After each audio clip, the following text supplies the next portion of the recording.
There was a king who had 12 beautiful daughters. They slept in 12 beds, all in one room, and when they went to bed, the doors were shut and locked up. But every morning their shoes were found to be quite worn through, as if they had been danced in all night, and yet nobody could find out how it happened or where they had been. Then the king made it known to all the land that if any person could discover the secret and find out where it was that the princesses danced in the night, he should have the one he liked best for his wife, and should be king after his death. But whoever tried and did not succeed, after 3 days and nights, should be put to death. The king's son soon came.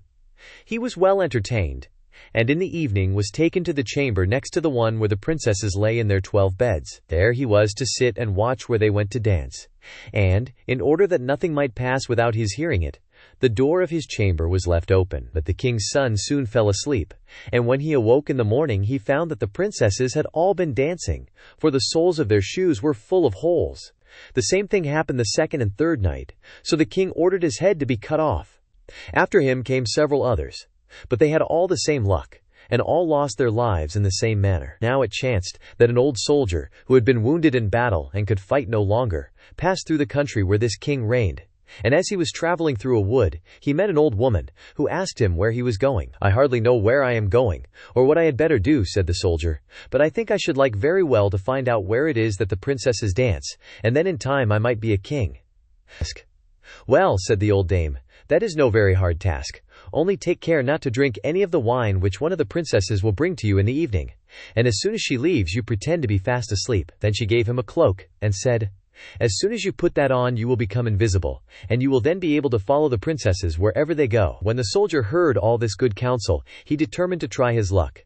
So he went to the king, and said he was willing to undertake the task. He was as well received as the others had been, and the king ordered fine royal robes to be given him.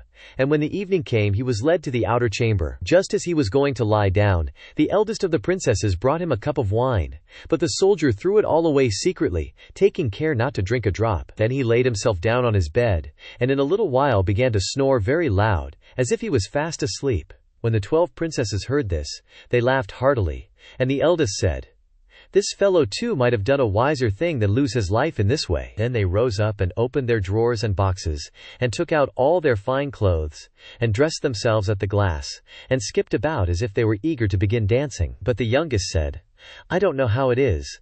While you are so happy I feel very uneasy. I am sure some mischance will befall us." "You simpleton," said the eldest, "you are always afraid. Have you forgotten how many kings' sons have already watched in vain? And as for this soldier, even if I had not given him his sleeping draught, he would have slept soundly enough." When they were all ready, they went and looked at the soldier. But he snored on, and did not stir hand or foot. So they thought they were quite safe. And the eldest went up to her own bed and clapped her hands, and the bed sank into the floor, and a trap-door flew open. The soldier saw them going down through the trap-door one after another, the eldest leading the way. And thinking he had no time to lose, he jumped up, put on the cloak which the old woman had given him, and followed them. But in the middle of the stairs he trod on the gown of the youngest princess, and she cried out to her sisters, "All is not right. Someone took hold of my gown." "You silly creature." "Curre," said the eldest, "it is nothing but a nail in the wall."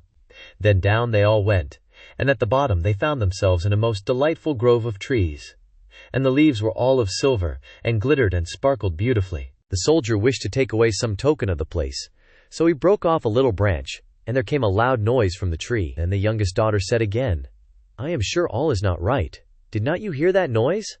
That never happened before."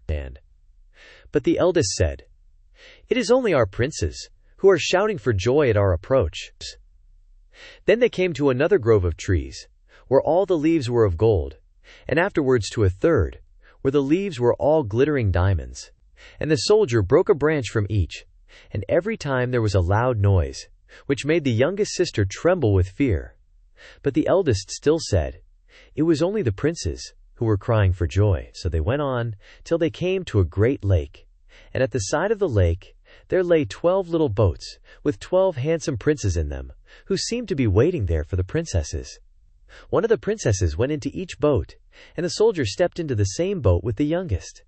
As they were rowing over the lake, the prince who was in the boat with the youngest princess and the soldier said, I do not know why it is, but though I am rowing with all my might, we do not get on so fast as usual, and I am quite tired. The boat seems very heavy today." "It is only the heat of the weather," said the princess. "I feel it very warm too." On the other side of the lake stood a fine illuminated castle, from which came the merry music of horns and trumpets. There they all landed, and went into the castle, and each prince danced with his princess. And the soldier, who was all the time invisible, danced with them too. And when any of the princesses had a cup of wine set by her, he drank it all up, so that when she put the cup to her mouth, it was empty. At this too, the youngest sister was terribly frightened. But the eldest always silenced her. They danced on till 3 o'clock in the morning, and then all their shoes were worn out, so that they were obliged to leave off. The princes rowed them back again over the lake, but this time the soldier placed himself in the boat with the eldest princess. And on the opposite shore they took leave of each other, the princesses promising to come again the next night. When they came to the stairs, the soldier ran on before the princesses, and laid himself down. And as the 12 sisters slowly came up very much tired, they heard him snoring in his bed. So they said, "Now all is quite safe." Then they undressed themselves, put away their fine clothes, pulled off their shoes, and went to bed. In the morning the soldier said nothing about what had happened, but determined to see more of this strange adventure, and went again the second and third night, and everything happened just as before. The princesses danced each time till their shoes were worn to pieces, and then returned home. However, on the third night the soldier carried away one of the golden cups, as a token of where he had been. As soon as the time came when he was to declare the secret, he was taken before the king with the 3 branches and the golden cup, and the 12 princesses stood listening behind the door to hear what he would say. And when the king asked him, "Where do my 12 daughters dance at night?" He answered, "With 12 princes in a castle underground." And then he told the king all that had happened, and showed him the 3 branches and the golden cup which he had brought with him. Then the king called for the princesses, and asked them whether what the soldier said was true.